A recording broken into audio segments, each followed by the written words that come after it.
The range is green for launch. Now, if for some reason we scrub today, we will shift to our backup launch window, which is tomorrow at the same time. Again, this is just a test. We're fully expecting Falcon 9 to break up, so don't be alarmed if you see that happening live. And with that, let's listen in now. We're just 45 seconds from the final countdown.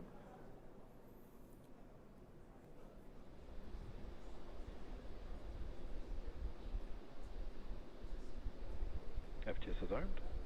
Go for launch.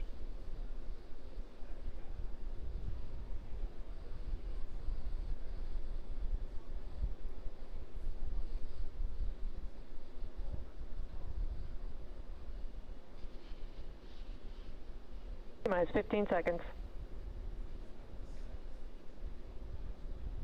10, 9, 8, 7, 6, 5, 4, 3, 2, 1, 0. Ignition, liftoff. Semper Fi, aim high. Go Falcon, go Dragon.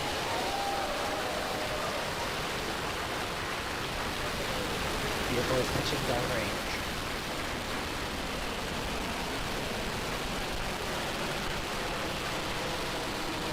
Stage 1 for Voltage Bravo.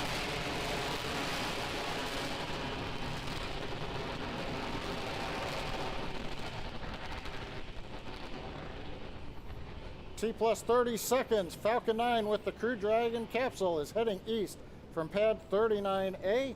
Everything looking good right now. As we get ready for max dynamic pressure, we are now throttling down the first stage engines on the Falcon 9. Power and telemetry nominal. Everything continues to look good. We're approaching the period of maximum dynamic pressure. Vehicle is supersonic and passing through maximum dynamic pressure. You've heard we're supersonic, we're through max Q. We're getting ready now to throttle the engines back up on the first stage. Stage 1, throttle up. There's the call out. Okay, the major activity coming up in just over 10 seconds. Shutdown and Dragon escape from the Falcon 9.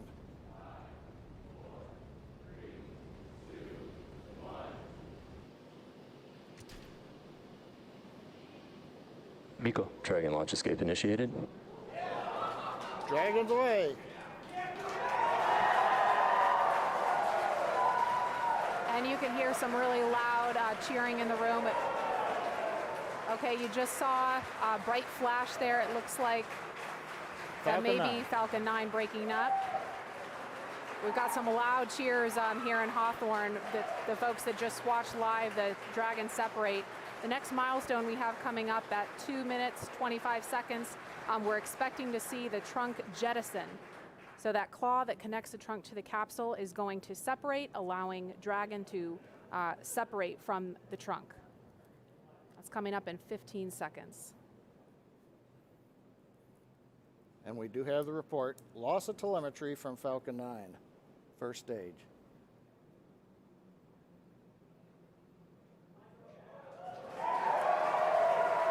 And there you just saw the trunk jettison. Again, some really loud cheers here in Hawthorne, California. This test is looking great so far. Nice view from the back of the Dragon capsule. We're also trying to see if we get the view there on the right-hand side from the aircraft that's orbiting the area. Now the Dragon control system is now going to be reorienting the capsule. We're at a high altitude where the aerodynamics are negligible. So we're going to use the small Draco thrusters on the Dragon capsule to reorient it. That gets it in a position with a heat shield down to re-enter the Earth's atmosphere, and then later to deploy the drogue parachutes. Now those drogue chutes, we expect to get confirmation that those have deployed at T plus 4 minutes and 48 seconds, so we've got just a little bit of breathing room before we hear that happen. Those parachutes are protected during ascent, on orbit, and re-entry by a panel that's up near the nose cone of the capsule. So we're going to jettison the panel, then the mortars will fire to deploy those 2 drogue chutes. Again, that's coming up in just over a minute at T plus 4 minutes and 48 seconds.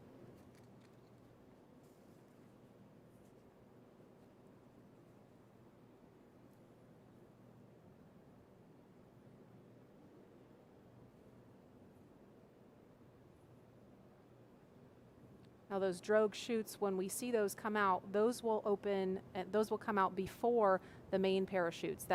Those drogue parachutes are what we use to begin to decelerate the Dragon capsule in preparation for splashdown. We understand we're getting into the drogue deploy envelope on the Dragon capsule. We expect that will happen when Dragon is at about 20,000 feet.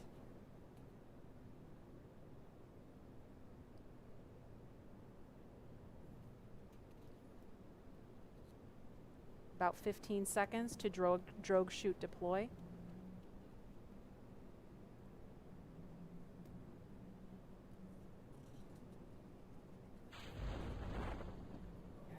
And there they are. Drogue chutes are out. Again, some major cheering going on here as every stage of this test unfolds. Now we're going to be getting ready for the main chutes to deploy. Now, main chutes will be coming up fairly quickly. There are 4 main parachutes. These are the newest Mark III parachutes. They're each 116 feet in diameter. We deploy them about 2 kilometers above sea level, 6,500 feet above the Atlantic Ocean. We're getting good views from the Dragon and the airplane, showing the 2 drogue chutes. Now we're just waiting for the main parachutes to be deployed very shortly.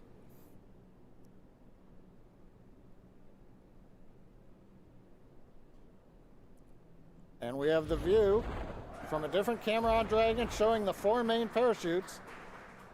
Now they are deployed in a reefed condition. That means we're keeping them fairly shut to avoid shocks, and now we're slowly opening up the 4 parachutes. Great views coming off of the Dragon camera on the left, and we can also see the 4 parachutes from the airplane on the right. That is a really cool view. Nice view of the orange and white parachutes as they're opening up into the second position, and then going to fully open. From fully open, we'll be descending about 20 to 25 feet per second down to the Atlantic. So from that 6,500 foot altitude, it's going to take us a few minutes to splash down. Also right now that the mains are out, a sequence is performed on the Dragon, which will reorient the crew seats into a splashdown position, give them a little better angle to take the slow bounce as we hit the ocean. Now, Maria, I talked about the parachutes came out initially at a reefed condition. That's fairly standard. They come out not fully open. That way they're minimizing the shock on the parachutes. We're also minimizing the shock on the capsule. Again, we want to give a smooth ride to the crew as they are coming back through the Earth's atmosphere. Right. Now, the parachutes are located behind a door that's at the bottom of the capsule. It's below the crew hatch. So Dragon commands the door to release, and as you saw in the video, the drogue parachutes pull the door away, and that pulls the 4 main parachutes out. Now, these are the new Mark III parachutes.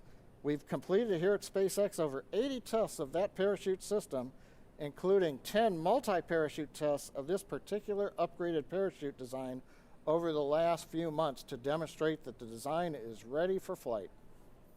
And we're just inside 2 minutes of when we expect to see splashdown. The recovery teams are already out there in the Atlantic Ocean standing by, ready with fast boats to begin their initial approach to Dragon. Again, we mentioned this before, but the recovery operation we expect to take a couple of hours. I've heard a call out, we're below 500 meters. And we expect when Dragon splashes down, it's going to be roughly 32 kilometers offshore.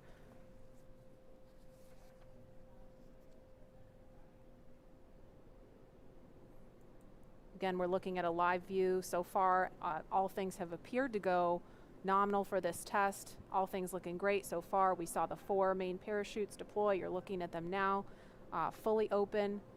And we are coming up on about a minute until splashdown.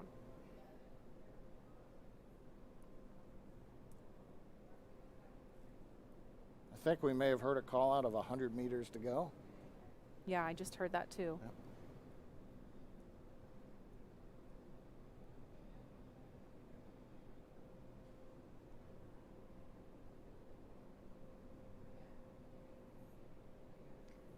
Those 4 parachutes are actually going to be released from the capsule after splashdown, and they'll be recovered too. And we are down. Down a little bit early, in fact. And there you can see the recovery boat beginning to approach instantly. I'm going to try to talk a little bit louder so you can hear me over the folks here. This has been a really exciting thing to see because we had the weather. We weren't really sure if the weather was going to cooperate. We were trying to weigh, is it favorable for launch, but also is it favorable for recovery, because they really have to watch the height of those waves in order to do this operation. That fast boat is just off screen now, but there's 4 fast boats out there in the area to begin, again, that initial approach to Dragon. The recovery operation from here takes about 2 hours, but all in all, this looked like a really great test. Yeah, a lot of fun watching the Dragon come down. We had great views from the onboard camera in particular. Now I think this camera is from our Go Searcher recovery ship, which is also the tender for the fast boats. You saw one of them headed out there. And you can also see it looks still a little choppy, so you understand we were kind of on the edge of the weather conditions out in the splashdown area. But they assessed the boat data, the buoy data, looked at the forecast and said we were go.